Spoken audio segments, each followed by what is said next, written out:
24 ব্যাচের কর্মকর্তাদেরকে যোগ্য সচিব পদে পদোন্নতি দেওয়া হয়েছে। এই ব্যাচের সব ক্যাডার মিলে প্রায় 350 কর্মকর্তা আছেন।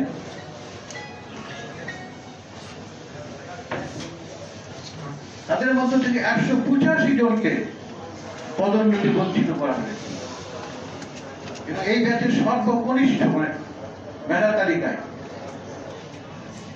তাকে পদোন্নতি দেওয়া হয়েছে।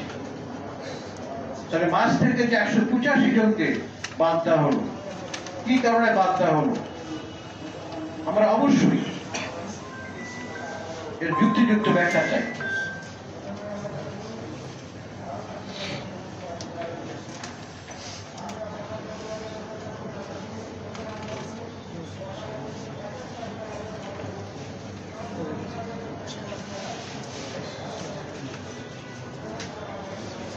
অপরদিকে আমরা তথ্য সংগ্রহ করেছি, এই পদোন্নতিপ্রাপ্ত যারা হয়েছেন এর মধ্যে 22 জন কর্মকর্তা বিগত ফ্যাসিস্ট আমলে সরকারের সময় সুবিধাভোগী এবং তারা বিভিন্ন সচিব মন্ত্রীদের একান্ত সচিব হিসেবে দায়িত্ব পালন করেছেন এবং তাদের বিরুদ্ধে নানা রকমের দুর্নীতি অভিযোগ ছিল, তার সত্ত্বেও তারা পদোন্নতি দেওয়া হয়েছে। অর্থাৎ আমরা বলতে চাই, যারা এই কর্মকাণ্ডের জড়িত, যারা এসএসবির দায়িত্বে আছেন, তারা কি ওখানে বসে বসে ওনারা ঘাস কাটছেন? তার এত ভুল কেন হয়?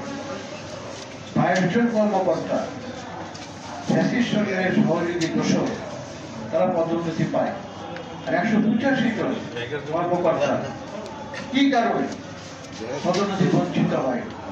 এটা টাকা তাদের দায়িত্ব। আমি মনে করি এই দায়িত্ব যদি তারা সঠিকভাবে পালন না করে, তাহলে তারাও এই শহীদদের রক্তের সঙ্গে বিশ্বাসঘাতক ব্যবহার করেছে এবং আমরা সিভিল প্রশাসনে এই ধরনের স্বেচ্ছাচারিতা আমরা মেনে নেব না। আমরা শুনেছি এসএসবি কর্মকর্তাদের উপর অবৈধ চাপ সৃষ্টি করে এই সমস্ত কুখ্যাত কর্মকর্তাকে পদোন্নতির ডিঙ্গি পার করে দেওয়া হয়েছে। এটা জাতীয় জনের লজ্জাজনক, এটা আমরা কোনোদিনই মেনে নেব না। আজ হোক, কাল হোক, 17 বছর পর হোক, জবাব একদিন দিতে হবে এবং যারা এটা করবে, আমরা 5 নম্বর দাবি, এই সমস্ত অপকর্মের সঙ্গে যে সমস্ত কর্মকর্তা, যে কোনো ব্যক্তি, যত বড় ব্যক্তি জড়িত থাকবে, তাদেরকে আমরা জবাব দিতে আনতে হবে। আমরা 17 বছর বঞ্চনার শিকার হয়েছি, নির্যাতনের শিকার হয়েছি, নিয়তির অমোঘ পরিণাম আমরা সচক্ষে দেখেছি। অর্থাৎ কেউ যদি মনে করে, আবার যদি কেউ মনে করে যে আমাদের কোনো জবাবদিহিতা করতে হবে না, আমার মনে হয় তারা বোকার রাজ্যে বাস করছে। প্রিয় সাংবাদিক বন্ধুগণ, আমরা কি করব এখন? আমরা কি করতে চাই, কিভাবে এগোতে চাই? আমরা দায়িত্বশীল কর্মকর্তা, সরকার বিব্রত হোক আমরা চাই না, সরকার ব্যর্থ হোক আমরা চাই না, আমরা সরকারের পাশে দাঁড়াতে চাই। কিন্তু সরকার যদি নির্লিপ্ত থাকে, সরকারকে যারা ভেতর থেকে ট্র্যাপ করছে, তাদেরকে আমরা ছাড় দেব না। আমরা যেটা করব, বৈষম্য বিরোধী কর্মচারী ঐক্য ফোরাম উপস্থাপিত দাবি অবিলম্বে পূরণ করা না হলে আমরা শীঘ্রই কঠোর কর্মসূচি পালন করব এবং আমরা বিতর্কিত কর্মকর্তাদের, আমি কয়েকজনের নাম বলেছি, এই তালিকাটি অনেক দীর্ঘ,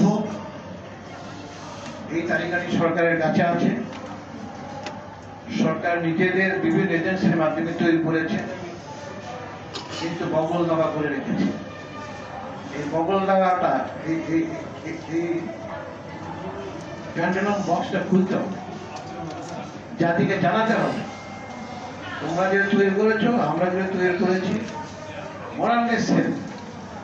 অতএব তাদের ব্যাপারে ত্বরিত ব্যবস্থা নিতে হবে, না হলে আমরা নিজেরাই তাদেরকে অবাঞ্ছিত ঘোষণা করব। আর 2 নম্বর, এখন থেকে আমরা যে মাঠে নেমেছি, এখন থেকে আমরা নিয়মিতভাবে সংবাদ সম্মেলন করব, নিয়মিত প্রেস রিলিজ দেব, এবং সেখানে সিভিল প্রশাসনে যখন যে জায়গায় অনিয়ম দুর্নীতি হবে এবং তার সঙ্গে যারা জড়িত থাকবে তাদের বিষয়ে আমরা সচ্চার থাকবো।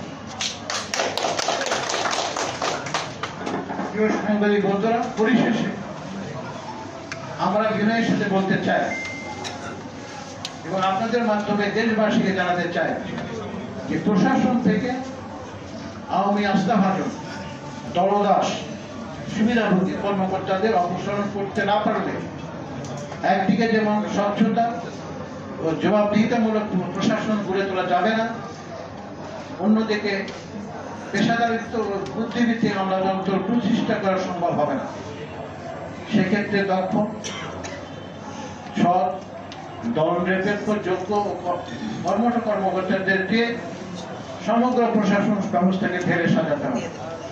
বিশেষ করে কর্মকর্তাদের শারীরিক, মানসিক সক্ষমতা সহ বুদ্ধিবৃত্তিক চর্চায় নিয়োজিত এবং তাদের উপযুক্ত স্থানে পদায়ন করলে দেশ ও জাতির সেবা দিতে সক্ষম হবে।